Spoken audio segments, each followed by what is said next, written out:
안녕하십니까 유튜브 시청자 여러분, 황금 밀크입니다. 오늘 이야기는 내용 그대로 미친 듯이 올라가는 국제 유가에 대한 이야기입니다. 다들 기름을 넉넉히 넣으셨습니까? 저희가 할 수 있는 방법은 이게 최선이라고 저는 생각을 합니다. 네, 일단 이게 왜 이렇게 됐는가? 여러분들과 기사를 통해서 이야기 나눠보도록 하겠습니다. WTI 90달러 돌파했다. 이게 쉽게 얘기하면은 어, 서부 브렌트 얘기예요. 그냥 기름의 종류에 대한 얘기입니다. 미국에서 퍼올리는 기름 얘기고요. 오일 공포가 다시 오고 있다. 산유국이 전부 다 감산하고 있다는 이야기입니다. 이렇게 보면 이해가 안 되잖아요. 브렌트유 이어서 WTI 이거 이제 WTI가 그러니까 우리가 유가를 볼 때 두바이유 그리고 이제 북해 그리고 이제 텍사스 쪽 이렇게 세 개를 그 선물로 확인을 하는데 국제유가가 100달러를 돌파하는 위협이 지금 하고 있어요. 이유는 뭐다? 이것 때문에 그렇습니다. 네. 리비아가 원유 생산국인데 여기에서 지금 홍수가 일어나가지고 지금 이게 겹친 거예요. 사우디도 지금 감산을 하겠다고 엄포를 났었는데 이것 때문에 바이든이 사우디까지 날아가서 뭐 얘기도 하고 막 그런 상황이었었는데 어 이게 지금 이런 상황을 빚게 될 줄 몰랐어요. 지금 이제 리비아에서 홍수가 일어났기 때문에 원유가 차질이 빚어질 것 같다. 지금 유가가 10개월 만에 최고다. 자, 그 기름값이 오르면 어떻게 된다? 당연히 정제하는데 비용이 많이 올라가겠죠. 기름값, 원자재 값이 올랐으니까. 그러면 우리의 기름값이 오른다. 기름값이 오르면 산업의 심장이라고 할 수 있는 기름값이 오르면 모든 게 오릅니다. 전기도 기름으로 만들고요. 네, 물건 갖다 주는 것도 기름을 넣어서 그 차가 움직여서 기름을 또 갖다 주는 것이고요. 네, 여러 가지 요소에 전부 악영향을 끼치게 됩니다. 기름값이 오르게 되면은 그러면 이제 물가가 덩달아 올라가게 되죠. 공장 돌리는 것도 기름으로 돌립니다. 그 생각을 하면 돼요. 기본이 오른다는 거. 그러면은 모든 물가가 오르게 된다. 그러면 금리가 떨어질 확률은 0에 수렴한다. 네. 그 물가를 잡기 위해서 금리를 올리는 건데 물가가 오르고 있는데 금리를 내린다? 말이 안 되는 말이죠. 네. 여러분들은 이 사기치는 사람들 조심하시기 바랍니다.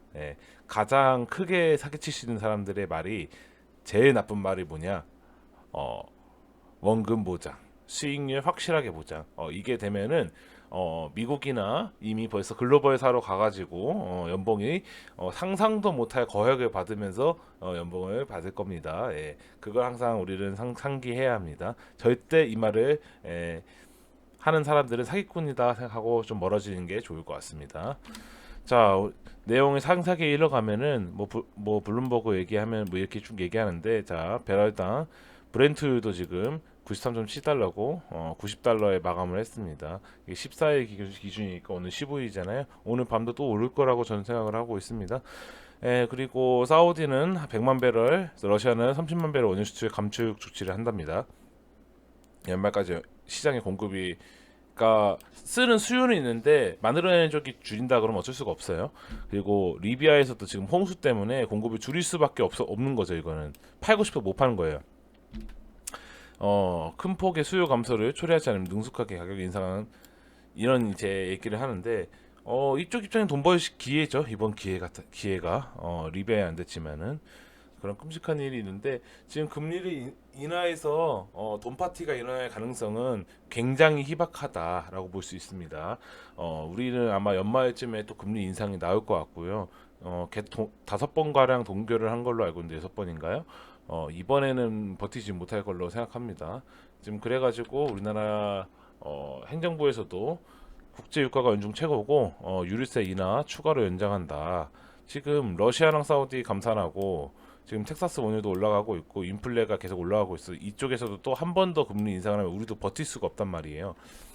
그 얘기있기 때문에 이제 추석 물가 안정에 총력한다. 왜냐면은 추석 연휴 때 물가 올라가지고 두런두런 앉아서 사람들이 그런 얘기 살기 힘들다 하면은 당연히 정치적으로 또 안 좋겠죠.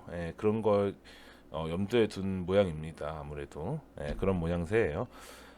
이제 인플레이션이 올라가는데 지금 문제는 스태그플레이션이 나온다. 경기 위축 속에 물가 상승을 한다.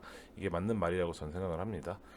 지금 상황에서 금리를 인하한다, 연말쯤에 인하할 것이다라는 생각을 했는데 꿈 같은 이야기가 되어 버린 겁니다. 지금 9월이고요, 9월 중순경인데 이제 연말까지 세 달밖에 안 남았는데 세 달 새에 이게 막 엄청나게 버라이어티하게 좋아지지 않는 이상 힘들 거라고 보고 있습니다.